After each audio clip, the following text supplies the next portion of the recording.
may pinag-aralan pa tapos pa sa UP Los Baños yung iba eh. Kaya si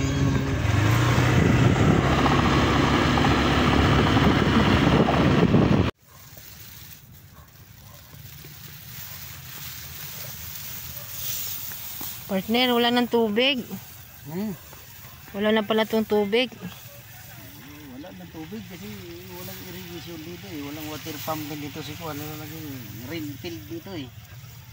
Semi rain field. Okay, partner. Pero ang maganda partner kahit ang lupa biyak, dito ay hindi kasama na biyak. Okay, good morning no.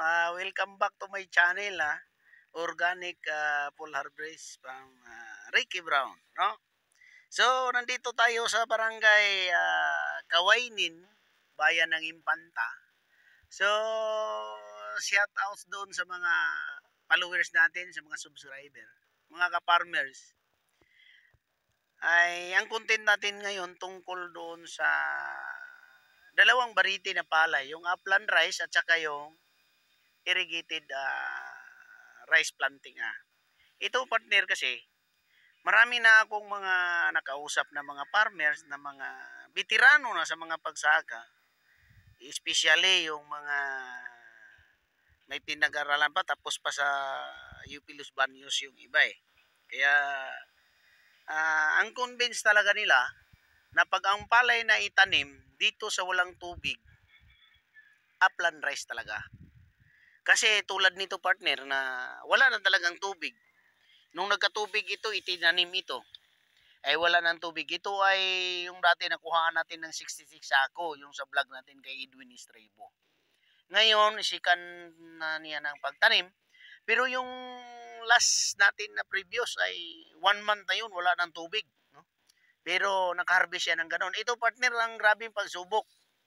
Pagtanim, diretso na wala ang tubig hanggang ngayon, sobra na siya isang buwan. So, itong lupa, partner, ay bumigay na talaga yung lupa. Pero, kung mapapansin mo, partner, yung sinasabi ng konsepto ng mga farmers, hindi ko kayo kinukontra, mga ka-farmers. Pero yung sa akin, based on my experience, reality na, bago ako nagsabi nito, pinag-aralan ko na, nagtanim na ako ng 300 ang variety, tinanim ko sa bundok. Sumuwi din, partner, at saka naka-harvest din. Kaya fighter ako pagdating sa ganito na sinasabi ko yung totoo. Alam mo kung bakit, anong sikreto dito partner, no? Protocol by Ricky Brown. Dito partner, ipopokus mo rito. Ipakita ko sa kanila. Ito, maraming bisis ko na pinapakita. Pero ngayon uulitin ko, doon sa mga farmer na nagsabi na hindi nga pwede yan, hindi magkaigi. Yun ang term dito sa Impanta, hindi daw magkaigi. Pero ito partner, biyak na siya pero magkuha ako dito ng lupa. Yan, napakatigas partner Pero, matigas ang lupa partner pero may moisture siya.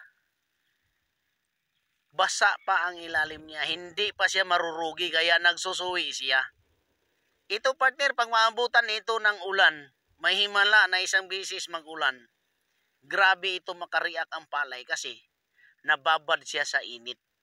Bumiyak siya pero napakalamig kasi yung texture ng lupa nandito. Yung moisture. Yes. Alam mo partner? Dahil sa Yes. Kasi ang nahirapan yung mga nag-chemical base dito, hindi magkaigi kasi hindi sila makatapon ng synthetic dito. Kasi pag magtapon ng synthetic dito, nandoon sa mga biyak mapunta, sa mga bitak-bitak na yan. Pagkatapos ito'y mamamatay kasi mainit yon, lalong tumuyo. Pero tayo, okay, ito dito sa atin partner, anong tinitira natin dito? Yung ating booster. Dito natin pinadaan sa dahon, kumakain hanggang doon sa ugat niya partner. Kaya po tinatawag siyang Root and leaf fertilizer. Kaya siya ay nagsuwi, siya ay magandang katayuan kahit walang tubig, pero napakaganda partner. Kaya mai-sustain. Kaya i-sustain ito'y makikita nila. Dahil sa Okay. booster. Booster. Ano ba yung booster na yan, partner? yung booster partner, yung tinatawag doon, yung tinatawag boss. Ibig sabihin, pag i-spray mo siya, pag makain niya, kahit walang tubig, init, pwede kahit sobra sa tubig. kahit sobra sa tubig, kahit walang tubig. Yung sinasabi ni Engineer Sal sa UP Los Baños, kahit anong weather, kahit anong panahon, walang problema. Bakit? Kasi organic tayo. Yon ang lamang sa organic, partner. Yung ibang mga farmers lang kasi, pag sinabing organic, takot sila mag-organic kasi nandoon na daw yung maraming problema. Pero hindi nila alam, partner, na ang organic na pinipresent ni Ricky Brown, ang sakit ng chemical, rinirehab dito sa atin, no? Ng ating technology gamit yung produkto Victory Global.